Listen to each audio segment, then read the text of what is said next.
এই কাগজটার ভিতরে আমাদের এই মহল্লার কিছু নওজোয়ান যুবক আলহামদুলিল্লাহ তাদের এখানে কয়েকজন আছে, তো তাদের সামনাসামনি প্রশংসা করাটা ঠিক না। তারাও যৌবনের তাড়নায় চাইলে 30% করতে পারতো না, তাদেরকে বাধা দেওয়ার কেউ ছিল? তারাও চাইলে 30% করতে পারতো, আতশবাজি ফুটাইতে পারতো, অন্য বছরের মতন অন্য মানুষের মতন তারাও করতো। কিছু মানুষ মারা যাইত, কিছু মেয়ে ধর্ষণ হইত, সমাজের ভিতরে নোংরামি চলতো, তারাও চাইলে পারতো। আল্লাহ তাদেরকে হেদায়েতের আলো দিয়েছেন।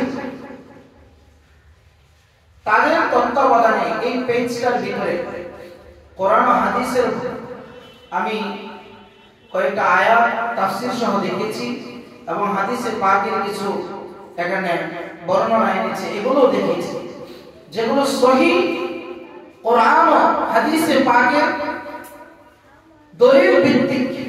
এখানে কিছু বিষয় হালাল হারাম, এই যে 30% যে হারাম, এটাকে কিভাবে হারাম হয়েছে বিস্তারিত বিষয় এখানে দেওয়া আছে। 30% যে কোন কোন সালে কি কি ক্ষতি বিভিন্ন রাষ্ট্রে হয়েছে, এই বিষয়গুলো এখানে তুলে ধরা হয়েছে। তো আপনি আপনার সন্তানকে যদি এমন ভাবে গড়তেন, তাহলে তারাও হয়তো 30% এমন নাপাকি কাজে জড়িত হইতো না, তারাও এমন ভালো কাজে আসতো। আর এমন ভালো কাজগুলো করার জন্য আমাদের এই মহল্লার নওজোয়ান যুবক যারা আছেন, তারা নতুন করে একটা উদ্যোগ নিয়েছেন। যদিও তাদের এই দাওয়াতি কাজটা অনেক আগ থেকেই চলতেছে আলহামদুলিল্লাহ, তবে এইবার এই মাসে আগামীকাল রোজ শনিবার আমাদের এই মসজিদে একজন হক্কানি আলেম দিয়ে একটা ইসলামী মজলিসের ব্যবস্থা করছেন। আপনারা খুশি না? খুশি। এই ইসলামী মজলিসে আপনি নিজে আসবেন, আপনার যে ছেলেটা আসক্ত হয়ে যাচ্ছে, আসক্ত বিভিন্ন বিষয়ের উপর আসক্ত হচ্ছে বর্তমান সমাজে, যুবক নেশা দ্রব্য থেকে শুরু করে সব কিছুর উপরে আসক্ত, ওই সমস্ত আসক্তওয়ালা ছেলেদেরকে কমসে কম বুঝিয়ে এই ইসলামী মজলিসগুলো যেখানে যেখানে হয় সেখানে পাঠাইবেন ইনশাআল্লাহ।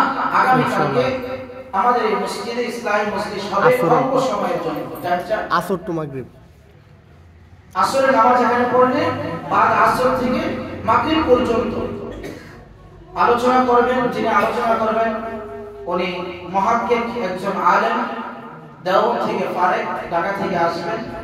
অত্যন্ত গুরুত্বপূর্ণ কোরআন ও হাদিসের দলিল ভিত্তিক আলোচনা করবে।